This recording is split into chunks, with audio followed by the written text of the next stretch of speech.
Alors, la prochaine chose qu'on doit faire maintenant, c'est de parler des différents types de piles que nous avons en chimie. Et pour ça, j'ai besoin d'écrire deux termes. Si je peux trouver mon marqueur que j'ai mis. Ouais, c'est normal, hein? Je perds mon marqueur. C'est pas grave, je vais l'écrire en bleu. Oh, je l'ai ici.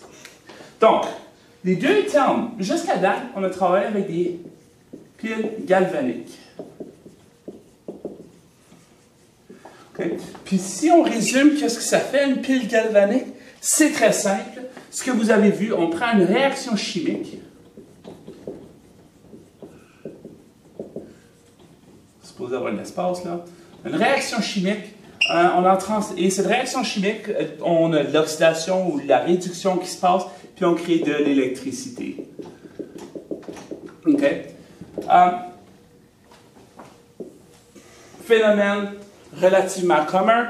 On a étudié ça jusqu'à date de façon relativement fréquente. On va juste faire un focus ici. Comme ça. Alors, prochaine chose qu'on devrait faire, c'est voir c'est quoi une pile électrolytique. Okay. Une pile électrolytique, c'est le terme que vous allez peut-être rencontrer. Et puis, c'est une réaction opposée. Vraiment, qu'est-ce qui se passe? C'est qu'on prend de l'électricité et on crée une réaction chimique. En termes simples. Alors, pourquoi est-ce qu'on voudrait avoir ça? Pourquoi c'est considéré une pile? Bien, une pile électrolytique ou les piles électrolytiques, c'est vraiment juste la réaction opposée. C'est une pile qui consomme de l'électricité, mais qui crée une réaction chimique en tant que telle. Je vais vous montrer un exemple de ça dans quelques instants, mais on la considère encore comme une pile parce qu'on a des électrons qui voyagent à travers d'un fil, mais cette fois-ci qui vient d'une source plutôt qui provient de la batterie elle-même. Alors, je vous montre un exemple d'une pile électrolytique.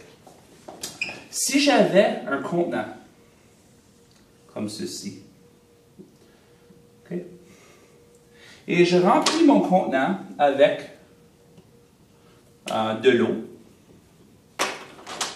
et puis, ce que je vais faire, c'est que je vais mettre des tubes à l'envers, ici, comme ça. Okay, ça va être un peu comme des éprouvettes ou des cylindres gradués. À l'intérieur, il va y avoir le même liquide. Okay.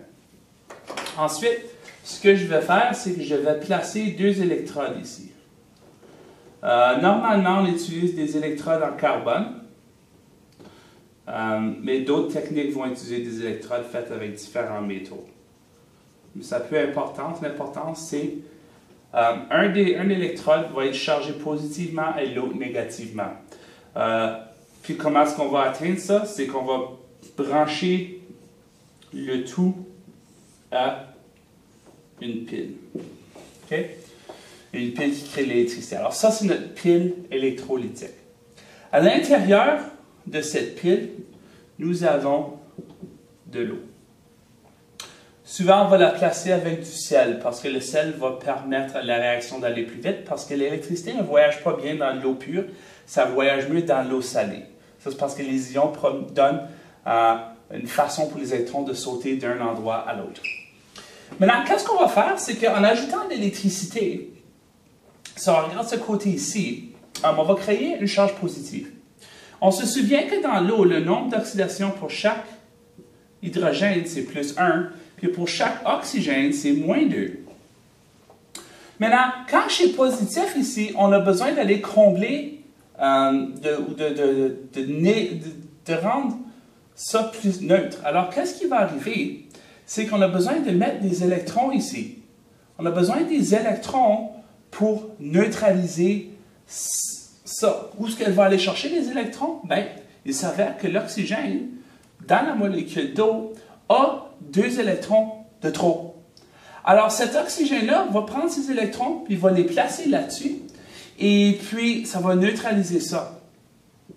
Alors, qu'est-ce qu'il va y avoir? C'est que mes oxygènes vont devenir des oxygènes gazeux qui ont maintenant un nombre d'oxydation de 0, parce qu'on se souvient que l'oxygène, l'hydrogène, n'importe quel atome qui est sous forme moléculaire a un nombre d'oxydation de 0.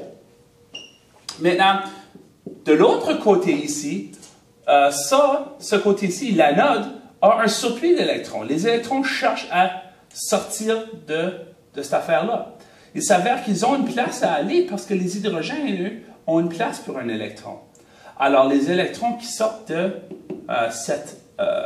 cette tige-là vont venir se coller aux hydrogènes et ça va créer de l'hydrogène gazeux avec un nombre d'oxydation de 0. Donc, on neutralise les deux atomes et finalement, qu'est-ce qu'on crée? C'est qu'on a des bulles de gaz qui vont venir flotter jusqu'au top. Sur un côté, on va avoir des bulles de gaz d'hydrogène et sur l'autre côté, des bulles de gaz d'oxygène. En fait, ça devrait être l'opposé. Je devrais avoir de l'oxygène ici, puis de l'hydrogène sur ce côté-là. Il y a toujours, en forme de gaz, ça c'est un procédé qu'on appelle l'électrolyse. Okay. Électro veut dire électricité, lyse veut dire diviser en deux. Donc on prend l'oxygène, on divise en deux avec de l'électricité. Ça, c'est un procédé appelé l'électrolyse. On produit toujours 2 fois plus d'hydrogène. Si je veux balancer ça, il faudrait que je fasse ça. On produit toujours 2 fois plus d'hydrogène que d'oxygène parce qu'il y a 2 hydrogènes dans chaque molécule d'eau. Donc, ça, c'est l'électrolyse. Ça, c'est une pile électrolytique. Elle consomme de l'électricité et elle crée une réaction chimique par après. Maintenant, cette réaction chimique-là est très utile parce qu'on peut aller maintenant aller récolter l'oxygène ou l'hydrogène puis s'en servir à d'autres fins pour des bonbonnes d'oxygène pour les gens qui souffrent à l'hôpital. Puis on peut prendre l'hydrogène pour consommer, brûler, pour faire toutes sortes de choses intéressantes en industrie.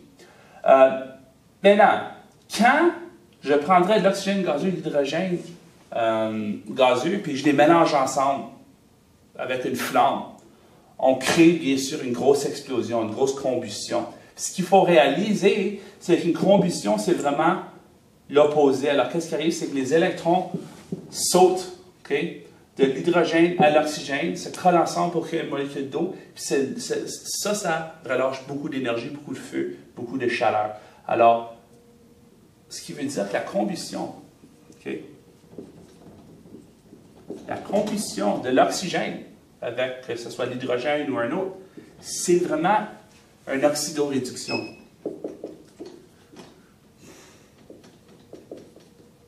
C'est vraiment une réaction d'oxydoréduction qui est très, très, très rapide.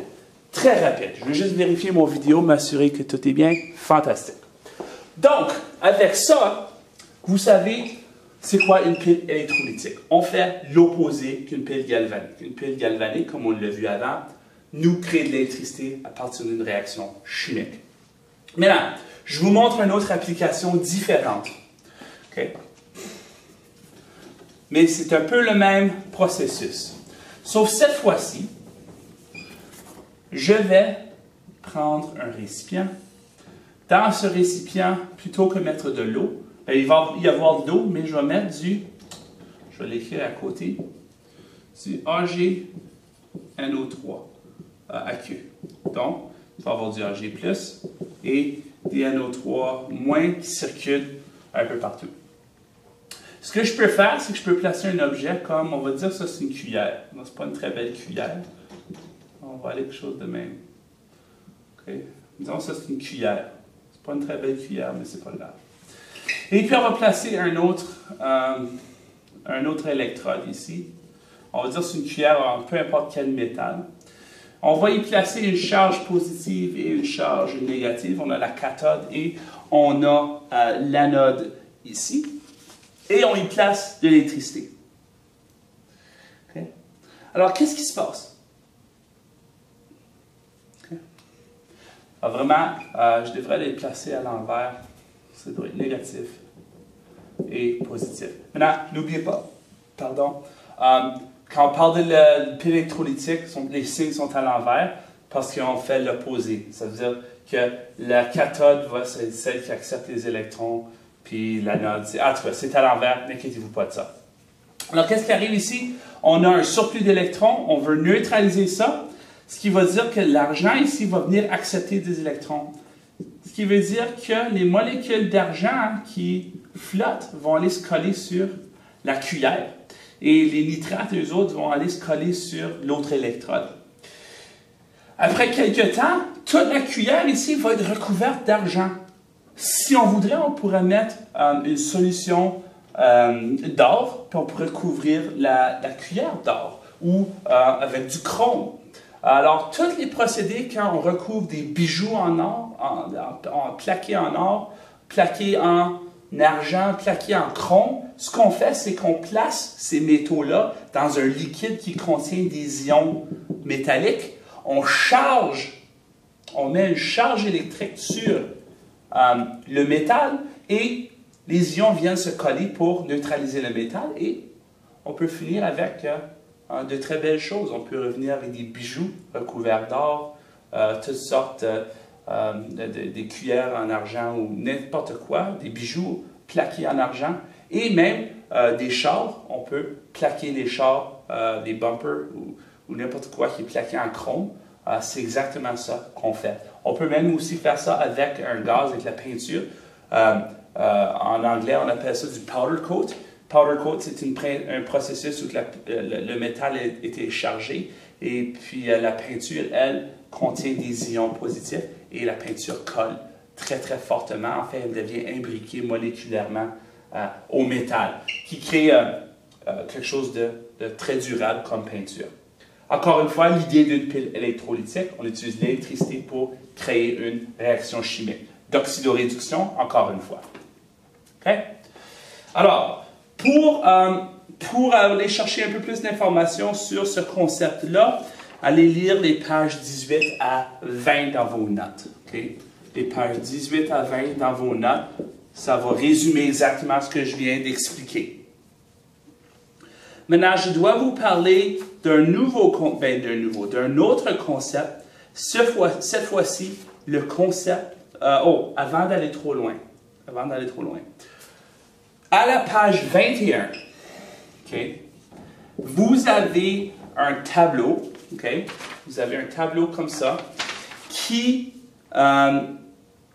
résume la pile électrolytique, la pile galvanique, et dit c'est quoi la différence entre les deux, qu'est-ce qui est pareil, qu'est-ce qui est similaire, différent dans chacun des cas. Maintenant, le prochain concept dont on doit parler, c'est un petit concept qui n'est pas super compliqué, qu'on va appeler la spontanéité des réactions. Si jamais vous arrivez à une question qui ressemble à ceci. Par exemple, prenons de l'iode solide avec deux chlores, quelque chose comme ça. Ça serait aqueux. Et on a deux iodes négatifs aqueux qui créent du chlore gazeux comme ça.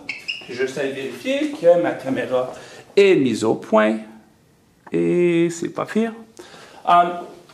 Si jamais vous remarquez quelque chose comme ça, ben, on fait le travail. Et ce que vous allez remarquer, okay, si on fait les nombres d'oxydation, on remarque que l'iode, ici, a un nombre d'oxydation de 0 parce que c'est un élément pur. Ici, chaque chlore a un nombre d'oxydation de -1. Ici, chaque iode a un nombre d'oxydation de -1. Et ici, chaque chlore a un nombre d'oxydation de 0. Parce qu'encore une fois, c'est un élément pur. On peut voir que l'iode est allé de 0 à -1 et que le chlore est allé de -1 à 0. Donc, le chlore s'est fait oxyder, l'iode s'est fait réduire. Si on fait la formule pour trouver la différence de potentiel de cette oxydoréduction-là, vous remarqueriez quelque chose de bizarre. Vous remarqueriez que la charge serait moins 0,80 0,82 volts sauf négatif. Maintenant, vous savez bien qu'une pile a des voltages positifs. Puis dans ce cas-là, qu'est-ce qui arrive? C'est qu'on a une réaction négative. Ce qui veut dire que la pile veut absorber des électrons et non en fournir. Okay? Alors, dans ce cas ici, la pile agit un peu comme une pile galvanique. Ce n'est pas une réaction spontanée. On ne va pas dire que c'est une pile galvanique, mais on va dire qu'elle agit un peu comme ça.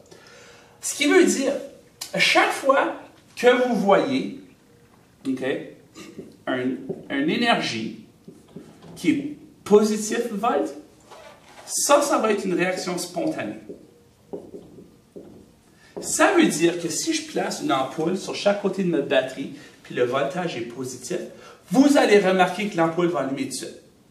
Ça veut allumer. Donc, la réaction est spontanée, puis ça va allumer de façon immédiate. Par contre, si vous voyez une différence de potentiel où le voltage est négatif, on a une réaction non spontanée. C'est-à-dire qu'on a besoin de convaincre la réaction pour qu'elle puisse partir. L'électricité va être encore produite, sauf qu'elle va être dans l'autre direction, mais on a besoin de convaincre cette réaction-là pour d'aller.